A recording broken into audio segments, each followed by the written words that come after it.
अपने विचारों पर ध्यान दो, क्योंकि वह तुम्हारे शब्द बनेंगे।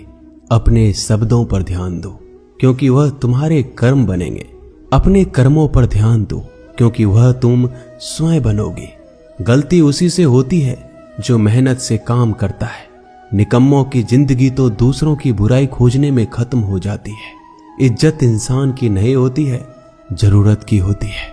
जरूरत खत्म तो इज्जत खत्म।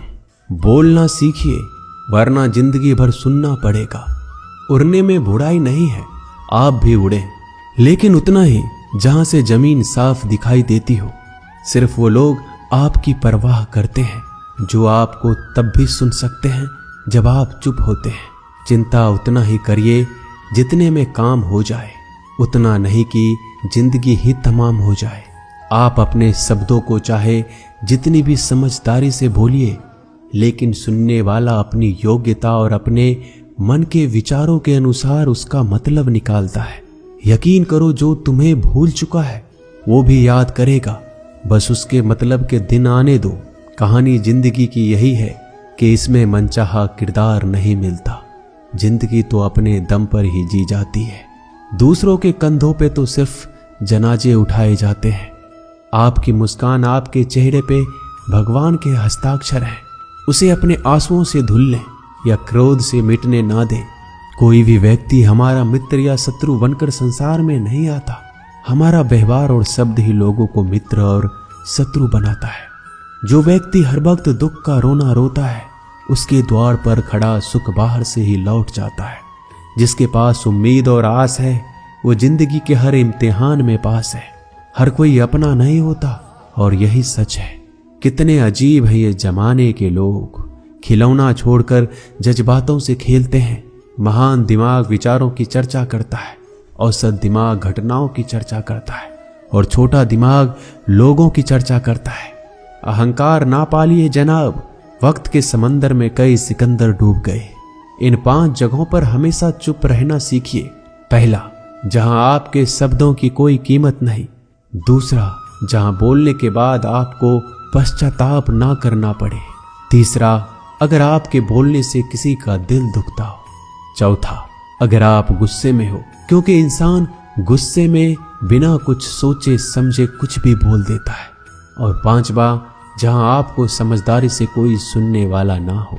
किसी का कष्ट देखकर अगर तुम्हें भी कष्ट होता है तो समझ लेना तुम्हारी आत्मा में परमात्मा विराजमान है। सिर्फ सुकून ढूंढिए, जरूरतें कभी भी पूरी नहीं होती। जिंदगी में सारा झगड़ा ख्वाहिशों का है। ना तो किसी को गम चाहिए, ना किसी को कम चाहिए। जिसके इरादे हमेशा साफ होते हैं, कई बार लोग उसी के खिलाफ होते हैं। जो तुमसे तंग आ जाए उसे छोड़ दो, क्योंकि बोझ बन जाने से याद बनना बेहतर है। झूठ की खरीदारी ज्यादा दिन तक नहीं टिकती। सच एक ही सही अंत तक साथ देता है।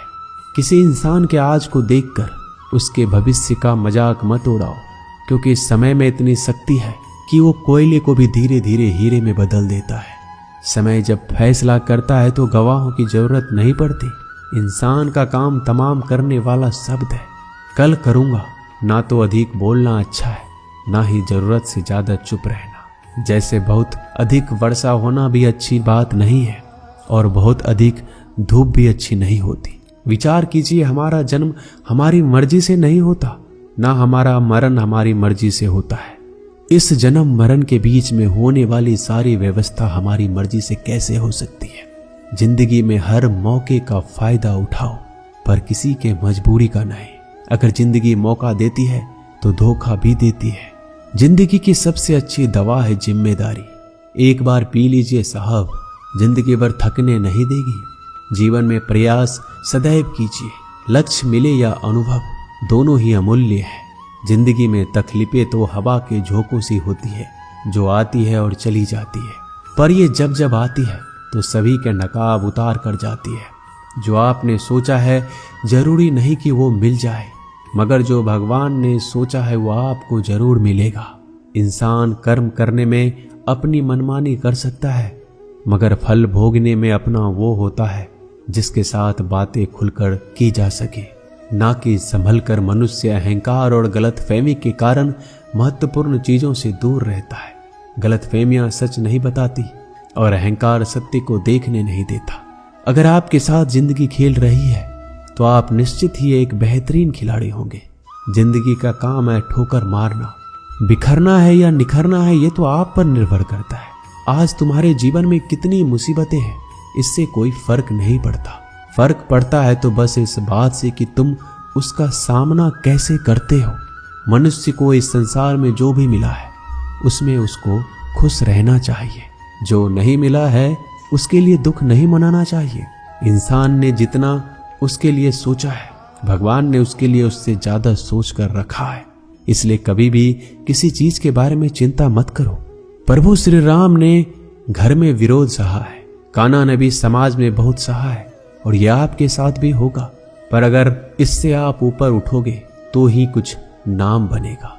दूसरों पर निर्भर रहने वाले लोग कभी खुश नहीं रह पाते। इसलिए इस लायक बनिए कि आपकी इच्छाओं का आप स्वयं पूरा कर सके।